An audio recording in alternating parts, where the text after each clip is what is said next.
So back at Murphy Brown, were there any rules for writing a Murphy Brown script? There were some great rules for writing a Murphy Brown script that I learned from Diane. I mean, each show is uniquely different. Each show has its own personality in the writing.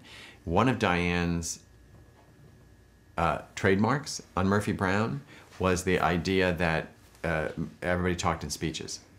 It was not, Murphy, it was like a horse. She galloped and she talked and she talked. I mean, those speeches were this long in that format. And she had a lot to say. And apparently I had even more to say. My very first Murphy Brown script, when it came out of the printer, was 97 pages, which is also significant of everything I've ever done. It's always 97 pages too long.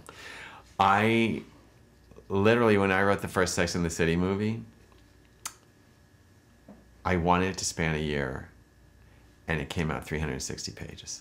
And I thought, that's 2 minutes. That's literally a year. If it had been 5 more pages, it would have been a page a year.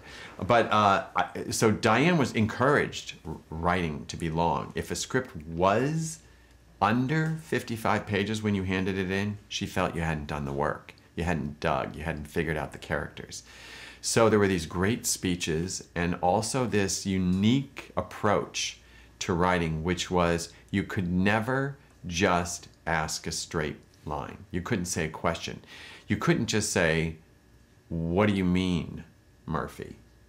That was not really allowed.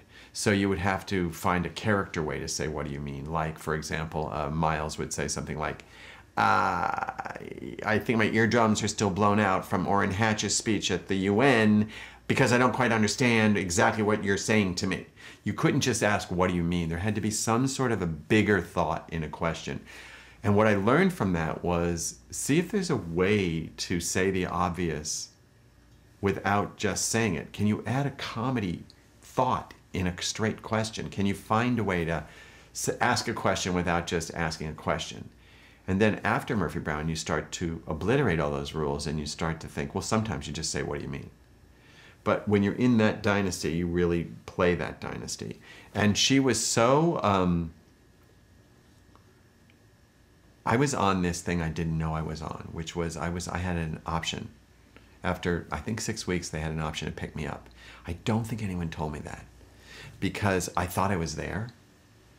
And I remember I wrote my first script and it was a big hit. It was the Men's Movement script. And the second script I wrote, at Murphy Brown, I began my real crisis of deadline, script, quality, terror that happens when you're on a staff. I remember sitting on a deck in this house that I had rented. By now I had moved here to LA. And I remember being up late at night trying to get my brain to work faster because I couldn't figure out how I was going to get everything done. And because at Murphy Brown you had to write, but unlike sitcoms now, a writer never left. You never went away for a week and wrote a script. You wrote your script while you were working on the show on your own time. So you were like in the room and in terror in your office when you weren't in the room that you were going to hit your deadline. And the very second script I had to write was this story about like a Ted Kennedy senator getting caught coming out of a motel by a family from Ohio with their video camera, and how they had this hot piece of tape and how every news team wanted it, and what the FYI, which was the For Your Information, the Murphy Brown team, that was their fictional name, what they did to get it. But when I was writing the script, I was terrified. And I was in an office at Warner Brothers that had no windows. It just had a flip in the door like a peephole, and it rained the entire, one of those California where it rains every day in January and February. And I remember just looking out there and breathing and just hearing rain and closing the thing and thinking, I'm failing, I'm failing, I'm failing. And my friend Russ Woody, I would call him up, and I think it's really important for writers to have writer friends who will both buoy them up in denial, but also help them and tell them the truth. So I would call up Russ and I would say, I'm panicked. I'm afraid it's not going to be good enough. And it was Christmas time, like before Christmas break. And I remember going to like parties with people and pulling writers aside and saying, I'm not going to do it. Not really like asking them what was the story problem, just random anxiety about it's not going to be good enough. It's not going to be good enough. I'm not going to do it. I did it once. How am I going to do it again? So and Russ Woody said to me one rule: you're thinking too much. Just go through it. Just put things down that come and just keep going. So there was this moment where I wanted to create a moment where the little boy in the family just gets terrified and screams for no apparent reason at this team. And so I had this moment where I wanted Frank, the character, the Murphy's friend, to do something to the little boy and have him scream. And that would be the comedy. And the only thing they were in the club, and the only thing I thought was, I didn't know what to do, so I just wrote, Frank pulls over a chair for the kid to sit down and the chair screams. And then I had to justify it, and I wrote, what I do, and the mother says, he's afraid of chairs.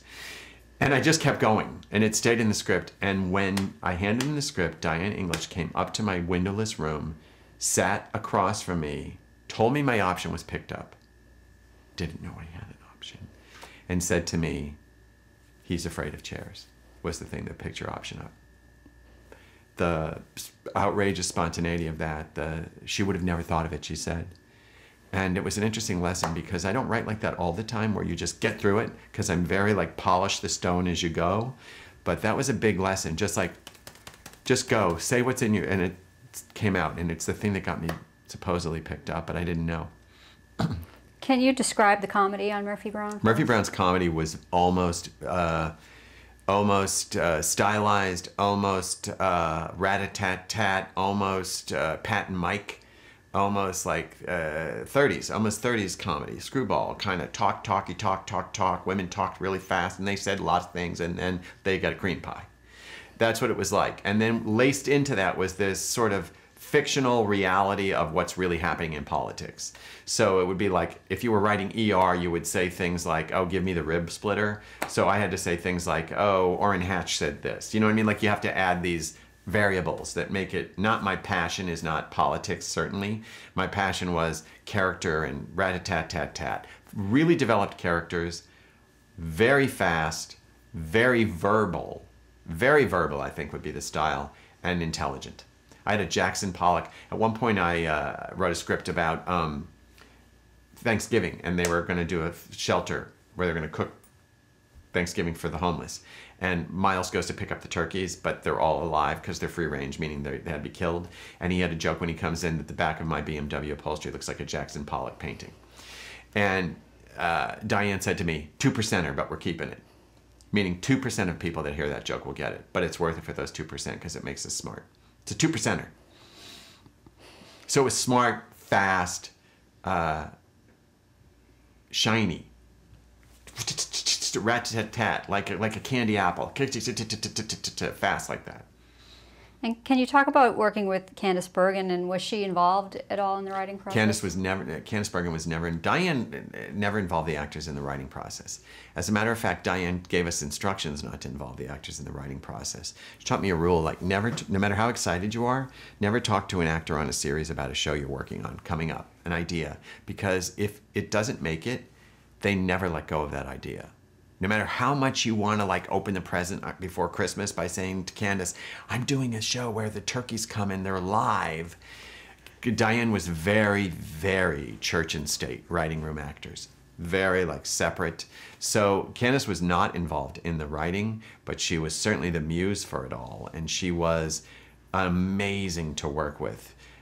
She was warm and family. I mean, that's really where I began to understand what a series can be in terms of the actors. I've always liked actors, but when you have a star who's actually warm and charming and funny and skilled and human, you fall in love with them. I mean, Candice is the first actress I ever fell in love with that I had to write for. It really helps if you love them because you want to impress them, you want to do your best, and you understand there's a level there that you don't want to bring down.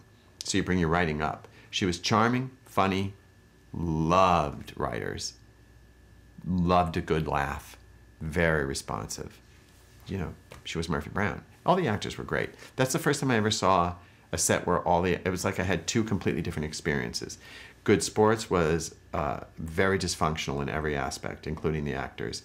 Murphy Brown was functional, high functioning, everything. The spirit, the soul, the actors liked each other, the writers liked the actors, the writers liked the writers. You know, it was a really good paradigm. Diane English was a very brilliant showrunner. To see somebody do that well, who was at the top of her game, close that writing room door. Now I know what was going on out there as the executive producer. Close that writing room door, chew gum, and laugh like the kid in the back, like the smart girl in the back of the room. She got the best out of her writers, and she always listened. She was so confident in her own abilities as a writer that she was open to hearing the other voices.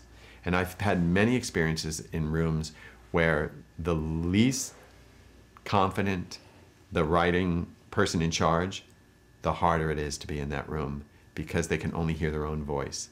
If you're really comfortable with your own voice, you're dying for somebody else's voice to tell you what the show is.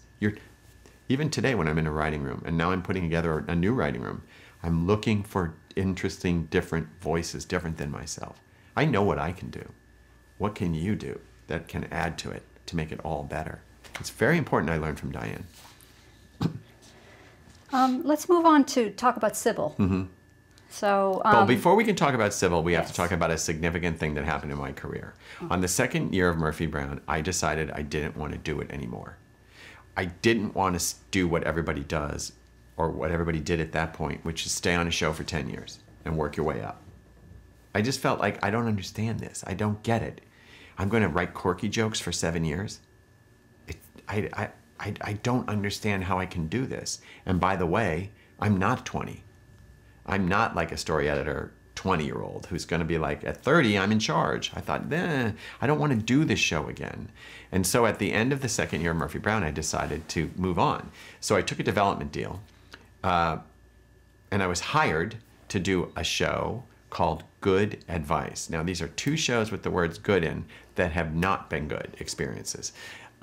Necessary, but the word good should never be placed. The word good should never be placed in a title, because it won't be. I was hired by CBS, Jeff Sagansky, to take over the show called Good Advice, which was Shelley Long and Treat Williams. And Tom Palmer, who worked with me on Murphy Brown, and I were brought in to be the new team. And yes, there was an I'm the executive producer with the old executive producer moment. But we were, again, supposed to fix it. So we wrote this first script, and we brought in Terry Garr to be an extra member of it, and the entire thing was a giant dysfunction. We had a great writing room. We went in to create this new version of this Treat Williams, Shelley Long, and the first script we wrote, we went to the table, and it did not go well at the table. Now, what I had learned on Murphy Brown, and what Tom Palmer and I had learned on Murphy Brown, was that you believe in the writing. You trust the writing. Diane would have a bad table, and she'd be like, it's a bad table. And then we'd believe what we had written for the last 7 weeks in our heads. So we go, and it doesn't go well, and it's the first show back, and the president of the network, Jeff Sagansky, takes Tom and I into a fake alley set. There was an alley with like bad bricks, like Lady of the Tramp cartoon alley that had been up for some other series.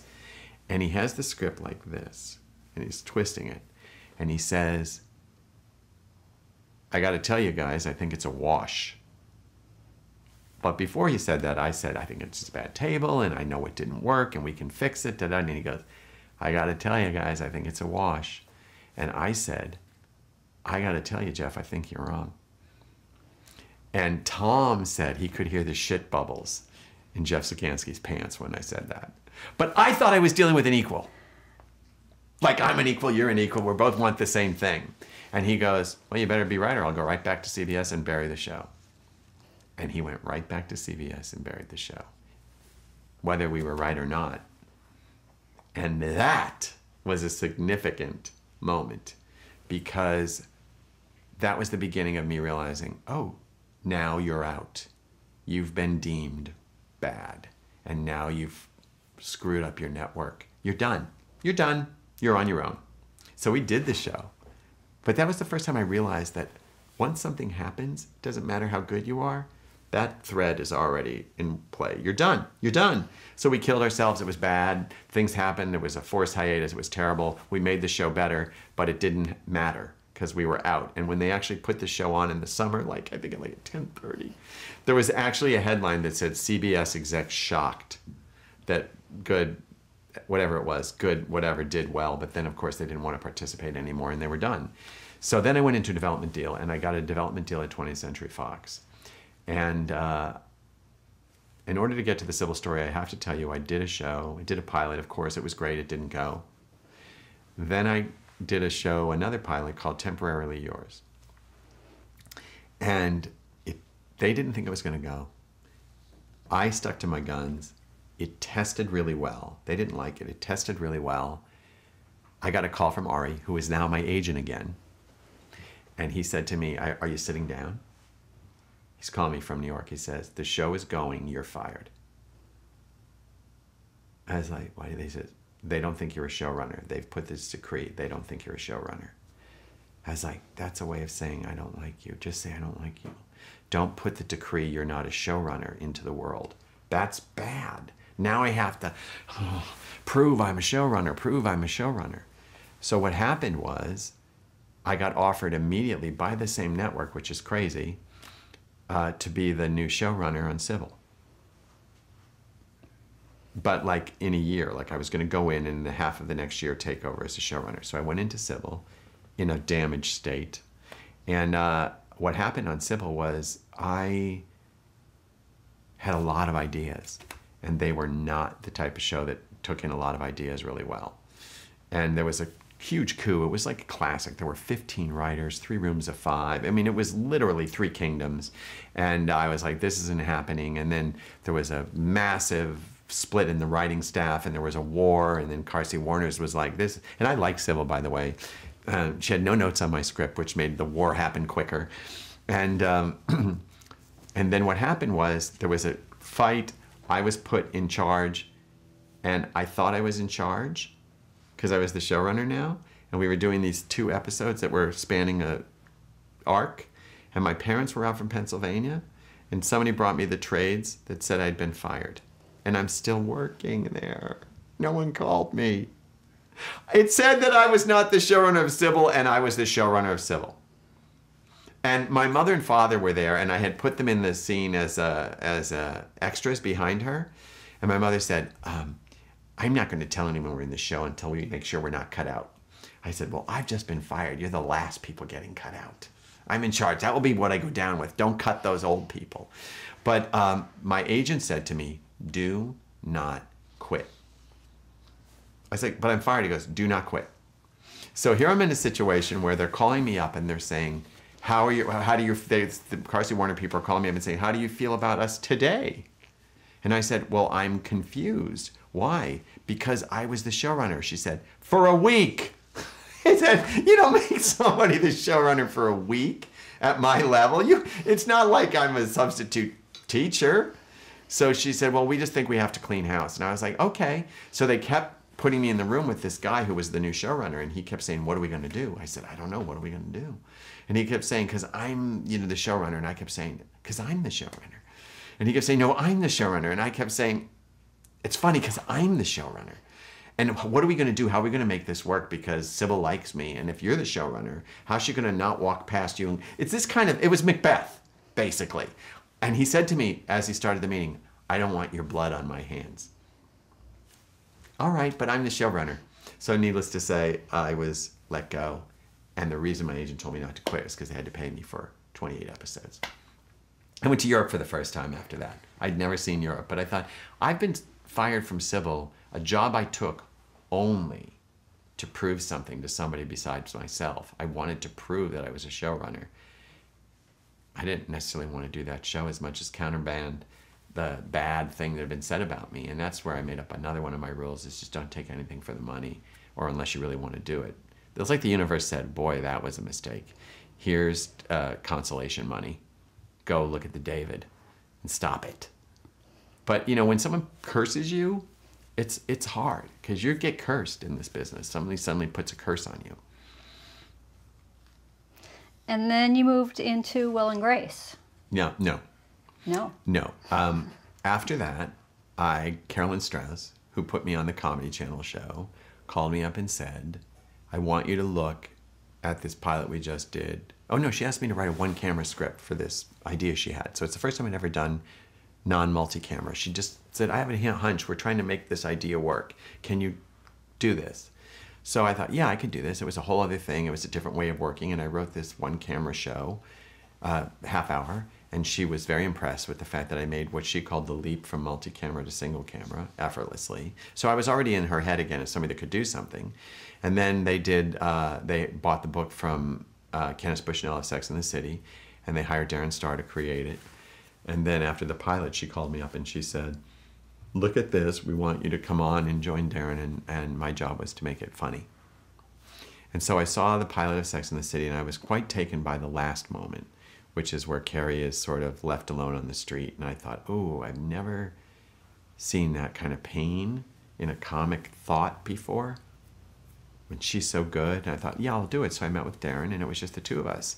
So in between the first season of Sex and the City, we did 12 episodes. We finished them before they were on the air, just Darren and I. And Max Muchnick and David Cohan called me up to see if I wanted to work on their first season of Will and Grace. So before Sex and the City was on the air, while we were waiting to see it would be coming back, I went over to Will and Grace and was a consulting producer on them. And so it was fun. Will and Grace was a whole other energy. Will and Grace was like, it's like New Millennium Noel Coward. It was really, it was of the pedigree of a intellectual show, but ridiculously fun and silly. So that's what I did. I did that for the first season. Then Sex and the City was picked up. I went back and was running Sex and the City. And in between, I would go in and put jokes in on my feet. It's a skill I have to be able to go to the taping nights of the sitcoms and put a new joke in. It's fun. It's sort of improv, and it's a really good gig. Can you describe the writer's room on Will and Grace a little Will and bit, Grace the was sensibilities of it? Will and Grace was a wildly eclectic writing room. It was a bunch of great impulsive writers, like weird thoughts and interesting beats. Like early on, when Karen and Jack lift their shirts up and touch bellies, that would only come out of the Will and Grace writing room. It was brutally funny, bitchy, smart, and hilarious and silly, and trying to form and excited. Everybody was very excited about the opportunity to form this new kind of show about where there were gay characters and straight characters sort of living in the same world, and no one was really a villain. They were just all fun. It was really a fun show. Very, very sparkly, very shiny, very swizzle stick, you know, really fizzy and outrageous. And were there rules for writing any of the characters or any of the scripts? No, I think one of the things we did at Will and Grace, they did at Will and Grace really well, was allowing characters to become outrageous, like in their personal points of view. But also, we tried to keep it as tethered to reality as we could. The only rule was to try to continually find a way to have Will and Grace be a couple that isn't sexual. That was the hard journey, you know? But certainly we all have those relationships in our lives, so we just kept pulling from our lives. But it was very, very fun, very stylish room. And did any of the stories that you wrote for them come from your own life? Moments? No, it was like an invention. I can't think of anything that specifically, I liked, I was sort of an ice skater freak for a while. Like I liked ice capades in the Olympics, so I did a show about champions on ice. So I mean, that's as close as I got to like some sort of fetish that I would personally have. Now, Sex and the City was a whole other, completely personal writing experience. Pretty much everything in that show was born out of a feeling that I have or had or experienced in New York, mingled with the other writers that I gradually handpicked over the 6 years to add their personal, I would say, shame. Their comic shame of sex and how the downtrodden feeling of being single in a world where everybody's supposed to be a couple. So that was the real fun of Sex and the City. And as a writer, what I found right before Sex and the City, I felt trapped by television. I felt like I was writing these shows and I was trying to put all of me into these half-hour sitcoms. And I kept getting notes. It's too complicated. It's too big. It's too long. I don't understand it. The characters were diverse in a complicated emotional way that was, and I was like, this is making me really crazy. I can't do this. And then I realized I was asking those scripts to be too much. They were to speak too much. My whole voice couldn't be that. So I opened a theater in Los Angeles called Arcade with a lot of writers. And I opened this theater and I funded it, and it was completely free, never charged, no critics, no tickets. And it became this really amazing experience. Jack Black did our first play. It was this creative outlet where I was allowed to go way outside the bounds of what I'm told I can do on television. And I remember once I was getting notes on a script that I had written for TV, and I was standing in the theater watching them focus a green light on a wall, and that was the perfect, that took the edge off it for me, because I was like, oh yeah, this is a ritual of control that I have to listen to somebody, and there's a green light. This is me putting on a show. So I have both. And then Sex and the City appeared, which became a perfect combination of creative, complete creative freedom and discipline of being on television where people could see it. Like, you could actually do stuff. And the other great dragon that I had enormous fun slaying in that show was sex. Because as I said, I'm Irish Catholic, so sex was the thing to not talk about. To be sexual in a Catholic family, in an Irish Catholic family, is the great taboo.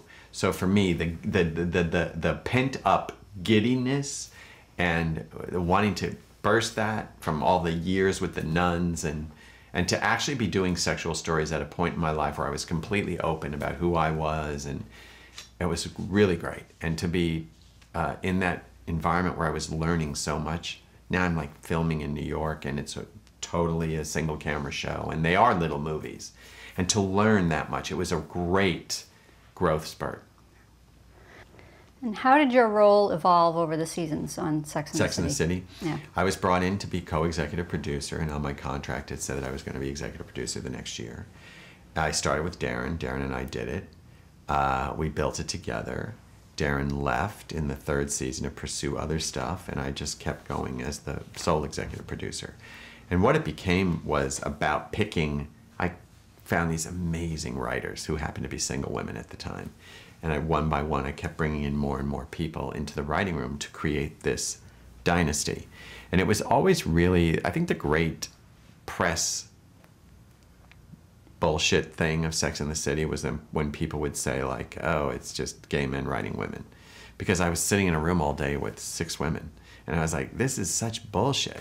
Because this is personal, and it's their lives, and it's my life as a person, not as a person with a vagina, but as a person. And it was a really amazing evolution to the point where I was running the show for the last 4 years alone. And then I got on to go on and do both movies, and write and produce them and direct them, which is fun. Had you read the book before you started working on the series? No, I didn't. I had never seen the book. And after I got the job, I read the book, and I realized that the book, Candace, is brilliantly sharp. But that book is like a box of broken glass. It is rough. And light hits it and it's shiny, but if you put your hand in that box of glass, it's going to be, you're going to have blood. And her version of those girls was really wicked and really sharp and accurate. But that couldn't be on television every week. We had to really make it rounder and sillier and comic.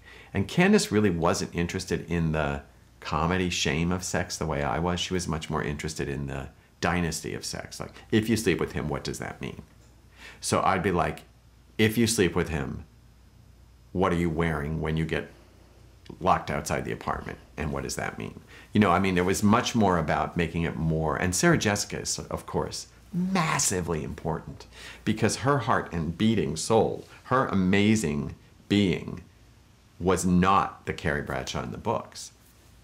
Her coolness and her style and her smart, yes, but her soul and her vulnerability is what we started to grow to make Carrie become the other Carrie, Not just the book, but the series Carrie and then the movie Carrie.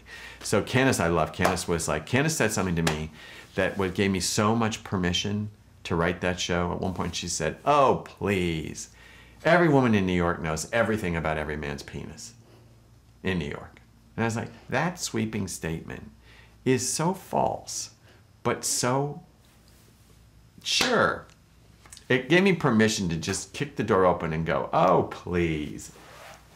Whatever Samantha's going to say. Just the idea that someone has the balls to say, every woman in New York, to make this grand rule. What I got from Candace was permission to be like that person in the writing room. Like, let's say it. And the other great thing about writing the show while we were living and doing it in New York was like whatever would hit us. That's what I mean about television can be so current. Walking down the street, something would happen and we'd put it into the show the next week. I mean, even when you look at those episodes right now, some of those jokes are still current. About, is there such thing as bisexuality? Yeah, I think it's right next to Ricky Martinville. You know, I mean, it's like, is there such a place? Yes. I mean, some of those jokes were happening right there, still ahead of the curve, still to this day are very current, which is one of the great things about the fact that it's still so active. They're really well made and they're still present in people's minds. Was Candace involved creatively on the show? No. Candace was never involved creatively. I think she visited us a couple of times. They were like great. It's like the Pope came. We'd be like, and I'd just start picking her mind for the hour and a half that she came. But she was supportive of the process, but not involved in the writing. She never wrote a script. And where and when was it set?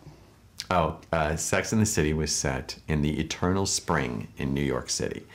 Our season was called Eternal Spring, which meant that it was always not hot, not cold, but spring. So the time was whatever the time was, which was present. And even now, it's kind of feels present still. So it was filmed in like the 90s up until 2003. But it took place at that moment. I mean, the time we thought was present spring. In New York City, of course, where it belonged. And why New York? New York City because it was the only city that people still believe something magical can happen if they go there. There's such an influx of hope and dreams. It's such an iconic city that it was really fun to show the underside of an iconic city the way you show the underside of like a Hallmark card. You know what I mean? Like the hearts and roses and then underneath the pain and the suffering. And New York is glittery and Chrysler Building and shiny and pretty and fashion. And then underneath it's rain and you're walking home alone and everybody's happy but you. It was a perfect city in that it is iconic and it's, you know, it's Gershwin's city and it's, you know, it's Dorothy Parker's city and it's the American glamour city, and it needed to be there because you can also drink there and not drive, and you can be on your own there, and you can be poor there and rich there, and still feel like you're part of it. And you moved back to New York to do the show. Had you always wanted to go back? We did the show in a very interesting way. I wrote the series episodes here. We did 5 months in New York and 7 months in New York and 5 months here. So we would take a hiatus from almost like we were going to the O'Neill Center for Writing. Like I would bring all the writers to California because I had a house here and Darren had a house here when we started. And then people would come out from New York. The writers all lived in New York pretty much. And we'd do this amazing sort of bucolic California, like sitting with the writing room with the windows open and quiet and thinking about New York and all the stories we had brought. And then we would get the show started, get maybe 4 episodes finished, and then have to go back for production and write the rest of the shows in production in New York. So it was like going from summer to the worst part of New York, which is February. And, you know, there were awful weather days where we actually blew snow dry off Sarah Jessica's icy feet and put daffodils and ice.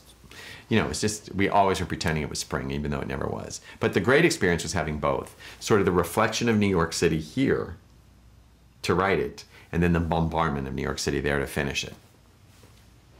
And I did love going back to New York, and I loved going back to New York that way. Because when I was in New York, I was broke. Poor poor, poor, poor, poor, poor. Let's just say I went back to New York with my rent paid. And also, Sex and the City became this small creative thing. It was very small. It was almost like just a natural evolution. But pretty quickly, it was very fancy. So suddenly, all of a sudden, it was like red ropes were lifted and people were allowed to go in, and we were at this party and that party. And it was a whole world I had never experienced. It was a very glamorous, very A-list world. And that was intoxicating, to be sort of in the inner social circle for the first time in New York City, and going to fashion shows and fancy parties and cocktail parties in the Fendi. I remember the first time I went to a cocktail party in a purse store, and I was like, we're in a purse store and we're having cocktails. I don't understand. But it was certainly, everything was homework, everything. And I always gave myself license to do everything that was offered to me, because I always knew I'd get a story out of it, or a moment, or a humiliation, something that I could put into the show. And who was the audience for the show? The audience for the show was single women, and then became married women, and then became their husbands, and then became girls, and then became, by the end of the movies, it was girls remembering when they were 32, but now they were 50. You know, I mean, it became this, it was a show for women. And it was also for, I guess, gay men too as well, but it was really for women. The show was written to speak to their issues and their thoughts and their feelings primarily. At what point did you realize how popular the show really was?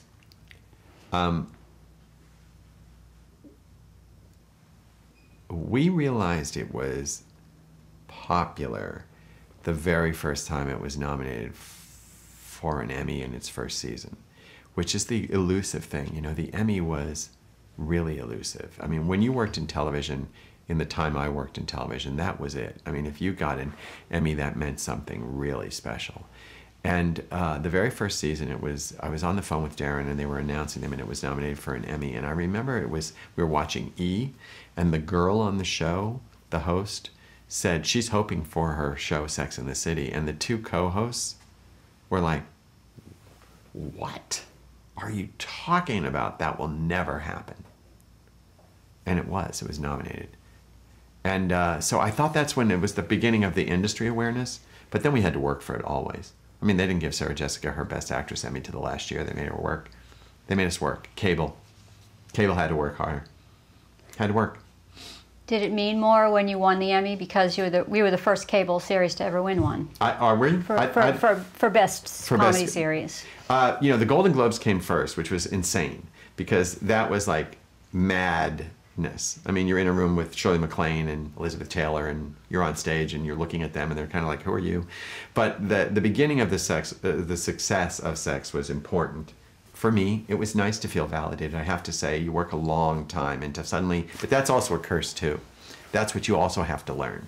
You have to learn that when you get it, that's it. You got it for that moment. That moment, feel it, it's for you. It doesn't mean anything past that, except that they get to say it, and now we're talking about it. But when it finally won comedy, Best Comedy, it was right. Not necessarily thrilling as much as like, oh, thank God, because we should get this. In my opinion, we were a very, very well-written show, and a show that certainly did stand the test of time. It's still playing. It was very special, very unique, very well-written, so it felt good to have it. And let's talk about the writing process on the show. Mm-hmm. Can you talk a little bit about that and the writer's room? Yeah, I really feel the writer's room is very, very important. I only hire writers that I know I want to listen to. No one gets in a writing room that I'm running if I don't really want them there. I think that's the first mistake. People get talked into it by other people. If you don't want to look at them and know that they have something for you, don't hire them. What I love to do is a very personal writing room. And for Sex and the City, what we did was we really threw up all of our personal details of our lives up there. I think there's great, if it happened to somebody, then we could put it in the show. It keeps you grounded in reality. Even if the reality is bizarre, it happened. So you're not just creating fake television, you're creating television based on life. So there's 3 layers I like to do, which is personal. everybody, like I'm about to start another writing room, and it's a lot about not having money and having jobs. So the first thing I'm going to talk to the writing room about is tell me all your bad, funny jobs, because that then gives you the base coat. Then there's the characters and the storytelling, and I'd like to create very much a very full, vibrant world, and everybody puts everything up. I'm a very big believer in writers writing versus room writing. My biggest nightmare is to be in a room and have somebody say, page 2, what have you got? No, I got a gun that I'm going to put to my head. I can't sit here and go in, on, the. That's not writing. It's like a Sudoku or something. That's a Keno game. I don't know what that is. I understand rewriting and looking for a joke as a group, but I really think writers need to write. So my belief is that you create the shows together. You arc. I'm a big believer in arcs. Like, where are we going? What's going to happen in this season? Each of the seasons in Sex and the City had a distinct journey, and they were allowed to evolve and grow. I really believe that your job is to let the show evolve as though the characters would truly evolve in life. I think you get in a mistake as a writer if you freeze characters. Like, they can't do that. It started out 4 single girls. In the 3rd season, I married Charlotte off. The reason I married Charlotte off is because she would get married. If she lived in the real world, a girl that looked like that, who was so intent on what it looks like to other people, would get married. And then it's your job to make it funny and real and all that. But that's it. Number 1, follow the true evolution. And then I get all the stories. We break them up. I feel like who had the most heat around what story? Like, if you tell me a story, oh, I went to a first birthday party and they wouldn't let me in because I was single. Okay, if that came from you, that's your story. So I'm going to build a story around that, and you get that. You get the heat of that because it's your life. You feel it. It's your comedy vibe. It's your humiliation. People pitch. We figure out the stories, and then everybody goes away and writes. And you write your story from underneath to the top. I don't like stories that aren't written without subtext. I like subtext. I think you should know where you're going as a writer. Even in a sitcom, you should know where you're going. You should surprise yourself and surprise me. So I like writers who write, and then of course you all build this series together. Then you have an individual voice in a writing room. That's what I learned from Diane English. She liked each of the writers to have a voice. You can see my voice in Murphy Brown, and it's different than Tom Palmer's voice, and it's different than Peter Tolan or Diane English's. And that's what she promoted, your unique voice. So I try to do that. I try to hire writers and let them have their voice that creates this one big thing called a series. I think it's important to laugh. I think it's important to put a grow light, be very attentive to who needs to be grown, like what voice is really little but hilarious, But they also have responsibility. Everybody has to bring it. You have to bring it. It's the hard part of the job, bringing it. So I feel the writing room can be, I'm very, very pleased with writing rooms that I've run because I think they can become a little bit of a salon, a little bit of a therapy session, and a lot of artistic stuff. You can really grow and laugh about, you have to expose yourself in a writing room that I'm running. It has to be about you, exposing yourself, because that's where most comedy comes from, exposing yourself or not wanting to expose yourself. So that and all that, and then the rest of it is just the nuts and bolts, like what's the arc? What are we doing? What are we hanging all these beautiful ornaments on? And that's my job, to oversee the arc. We're starting here, we're ending here. And how do you keep it fresh after all those seasons? You'll be willing to break the mold. The way to keep a show fresh is, if you paint yourself into a corner, go up the wall.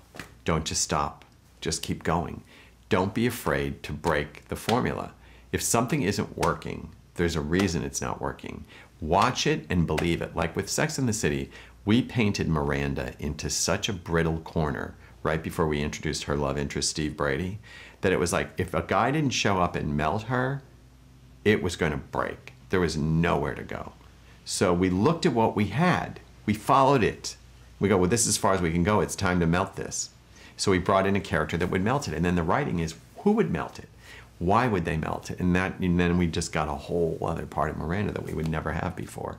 So you just have to be willing to constantly look at what's there, believe it, listen to each other. I say it's court. In a writing room, I'll say to people, bring me to court. Like if I don't believe it and they believe it, like they want to do a story that I'm not on board with, I don't want them to fold. I want them to bring me to court and win. I want them to explain to me how it could happen. I love it. I just don't believe it. So make me believe it. I like everybody to fight for their ideas rather than fold. I don't want people to fold. The worst case thing that could happen in a writing room is someone just shutting down because I don't like it. Just because they hear no doesn't mean no. You want it? Go for it. Grab it. Make me see it. It's your voice. It's your vision. Make me see it. I have a lot of things on my mind. Your job as a writer to get your voice out. Make it clear. That's all you have to do. Make it clear. But don't pretend something's clear if it isn't. And don't shut down. Your passion has to be bigger than your fear. There's so much fear in writing. Fear that you're going to get fired. Fear that you're going to be bad. When I started pitching at Murphy Brown, the moment after the pitch, the silence, before anyone responded, was so deafening to me that I created like a survival skill for me. After I would pitch, and then Murphy says, "Corky, you're insane." That silence I couldn't take. So there would be the silence, and then I would pretend I was in a cartoon, like when somebody goes through floors of a building, and I would go, like, and depending on how big my risk was, I would go 10 to 15 floors, and then I'd hit, and Peter Tolan would pull the thing, and then I'd go down another floor, and he'd say, "Welcome to hell." But I still, even though that is magnificently absurd, and Diane put up with it, in the beginning, in order for me to keep going, I had to save myself. But the thing was to keep going. I'm like a pitch machine. And then if it didn't go, I'd be like, and then it becomes funny. But it wasn't even that it didn't go well. It's just I couldn't take the fear that it might not go well. So I had to fill that up. The sound of sand filling in a hole, that sound is a nightmare in a writing room. So I think that people have to invent their way to be in a writing room. And the other thing about a writing room, there are some rules that I learned at Murphy Brown, was like, don't put your hand into a bag of potato chips. Nobody wants to eat the chips after you've touched them. So take a napkin, take the bag, go like this, and put it down. And eat. Don't go like this. You've been on your face, you've been on the thing. Don't put your feet on the writing room table. Don't wear sandals and kick them off during the room. Don't put your balls on the chair next to you. I learned that already earlier. But there's a personal space in a writing room is very important. I'm sure me going boom, bum, bum, bum, bum, bum was taking up a lot of personal space, but I'm clever enough and have enough of a comedy background that I made it fit the room. You have to really figure out the cube space that you're allowed in a writing room and feel the room and feel how much of it you can take. If you take too much room, you will not succeed in a writing room. And the other great thing about writers is, if you're good, they will move you along. If you are good, writers will move you along. They're not going to stop you. They're going to help you, because everybody wants to be in a room with a good writer. It makes your life easier. So if you're good, you'll be told, go over here, go over here, go over here. I was on Good Sports, Russ Woody, told them I was good. I went here, I went here. So just work on the writing, and it should work. But there's no one way to do it. I mean, that's the other big thing. There's no one way to do it. Everybody has their own path. I mean, I got hired on a half-hour sitcom without a spec script. The first rule everybody tells you is have a spec script. I didn't have one. Got hired because I had sketches about a box of black hair relaxer for a show that didn't even have a black character. So it's really interesting to believe in your own journey and just keep following everything you can do. If you can make, I wouldn't have gotten hired if those sketches weren't great. The end. You got to make them as great as they are, but follow every rule you can. But